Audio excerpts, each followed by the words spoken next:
it's James here from goodguitarist.com, and in today's lesson, I'm going to show you how to play Achy Breaky Heart by Billy Ray Cyrus. Now this song is already pretty easy. It's just a 2-chord song, uses 2 really basic chords. I'm going to show you how to do it as simply as possible. So if you're already comfortable with the basic chords and with switching and strumming and doing that all together, this lesson might be a little bit too easy for you. And if you do want to learn how to play this more like the original recording, let me know in the comments below. I can always make another lesson where I show how to do this song a bit more authentically. But this version is for people who are just getting started. I just want to give them an opportunity to play with a real song right away. Even if you just started guitar yesterday, this is going to be approachable. This is going to be something you can work towards, and it'll help you take all those things you're learning, chords, chord switching, strumming patterns, counting, all that stuff, and it'll help you put it to use so that you remember it faster, so that you build up your skills quicker and more accurately, because you're going to know why you're learning those things. You're not just going to be learning them because somebody said so. To start out, we're going to learn a couple chord shapes. Our first chord is an A chord.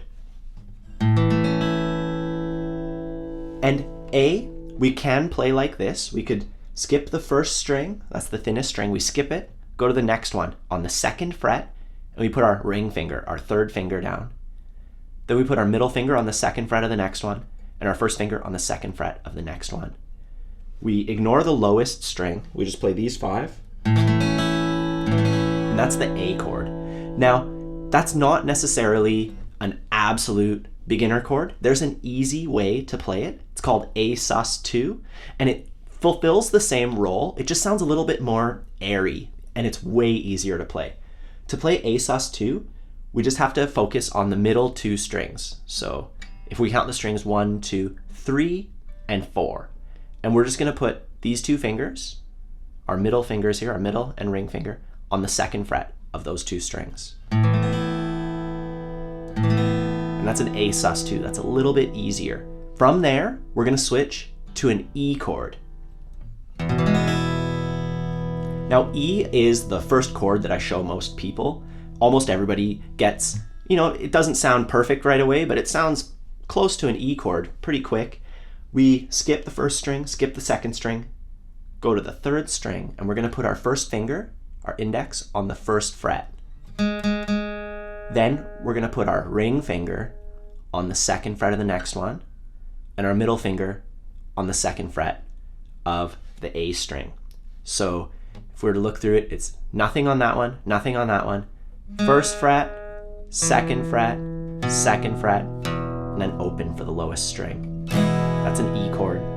And if you need more help with these, I go over them in my beginner guitar challenge. It's completely free. It's a 7-day challenge designed to get you to the point where you know a couple chord shapes, you can comfortably switch between them, and you can play them with a strumming pattern.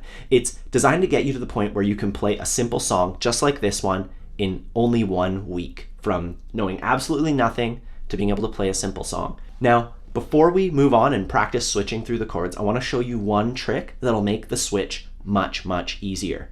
Let's start on our E chord, and we're gonna leave our 1st finger down. So we're lifting up these 2 fingers, and we're just gonna lift them a little bit. We move them over to the next couple strings, and we place them down, and that's A sus2. Just take a minute to wrap your head around that. We have the E chord, and we just move these 2 fingers. We could almost just push them over, just by 1 string, and that's A sus2. And I know our 1st finger is here, and that's not a part of the chord, but it makes no difference whether it's down or not. Because it's on this side of that finger, it's not doing anything. And if we leave it down, we can kind of pivot off of it. It makes that switch way simpler. So try that out if you need some help switching this chord. Otherwise, we're going to start practicing playing these chords in order. Really, really simply, just downstrokes only, counting along to make sure that we're switching chords at the right time. We're going to start off on that A sus2, or on the A chord. You could turn A sus2 into A just by adding your pinky to the 2nd fret of the B string.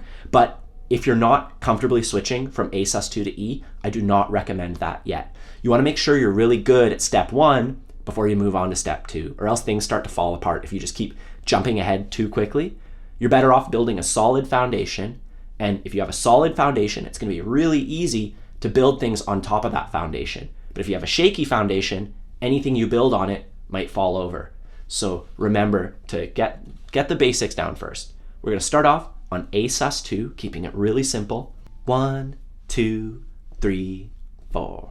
1, 2, 3, 4. 2, 2, 3, 4. 3, 2. Then we switch.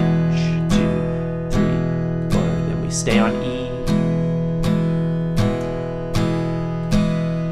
One more measure of E. 1, 2. Back to A.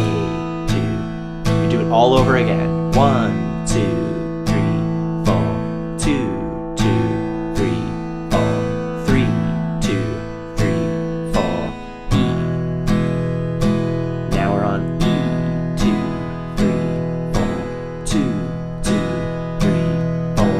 3, 2, 3, 4. A. So try that. You can always rewind and try that a few times, just playing through it in order. And if you did have a bit of trouble playing through that, check out my beginner challenge. We go over these exact 2 chords. So if you need help switching through them, there's a ton of stuff. And once you're ready, we can take a look at the strumming pattern. I'll do it really slowly.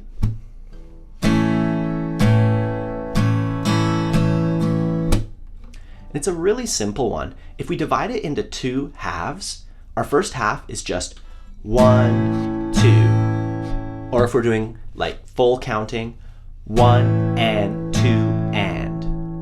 So on the numbers, I go down 1, and on the ands, and that's where I go up. And in this case, I'm going 1 and. So on the way up, I'm not making contact with the strings. Then 2 and now for the second half, we just make contact with the strings on every stroke. 3 and 4 and. So if you do it like that, just practice counting as you wave your arm. 1 and 2 and 3 and 4 and. Down on the numbers and then up on the ands. And 2 and 3 and 4 and. So you get used to doing that, then you put the guitar in your lap and you try making contact with the strings at the right time. 1 and 2 and 3 and 4 and. And once you can do that successfully, super slowly, you can try speeding it up gradually. Try playing it a bunch of times in a row till you can go 1, 2, 3 and 4 and. And at that point, it sounds like the song, down and down my heart, my achy breaky heart. Add the chord switches, understand. So let's do that right now. Let's take that strumming pattern and put it together with the chords. And if you don't have it yet, don't worry. You can always watch this part, rewind it, try it later. Just see what's going on, see what it's like to play through a real song, nice and slow, a lot slower than the original recording.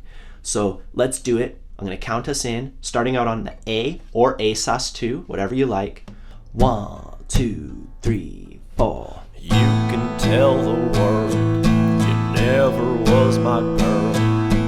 You can burn my clothes when I'm gone, or you can tell your friends just what a fool I've been, and laugh and joke about me on the phone.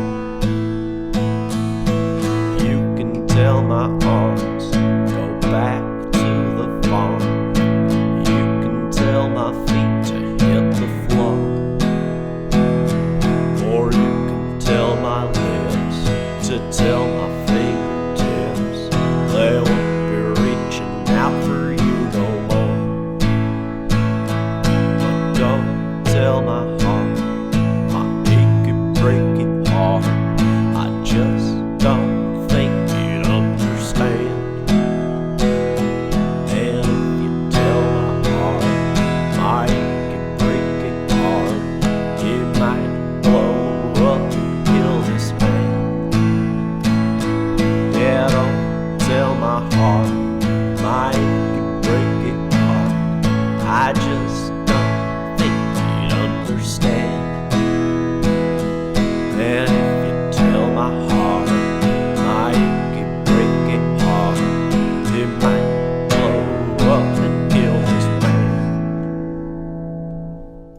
All right, so that's how you play Achy Breaky Heart by Billy Ray Cyrus. Super simple tune, and we simplified it a little bit with the strumming pattern because I just want to give people an opportunity to start playing songs right away. You know, exercises are great. I have a course full of exercises that makes people better, but you do need to take the time to actually apply that to a song so that you can really reinforce that knowledge and kind of burn it in. You know, if you learn about something, you have to put it to good use, and then you'll really know that thing. So hopefully you take your time with this lesson. If you need any extra help, I have a ton of resources. The free beginner challenge, my free ebook, which I don't even think I mentioned, my premium course, links to all that down below. Otherwise, I hope you have a fun time practicing, and I'll see you soon.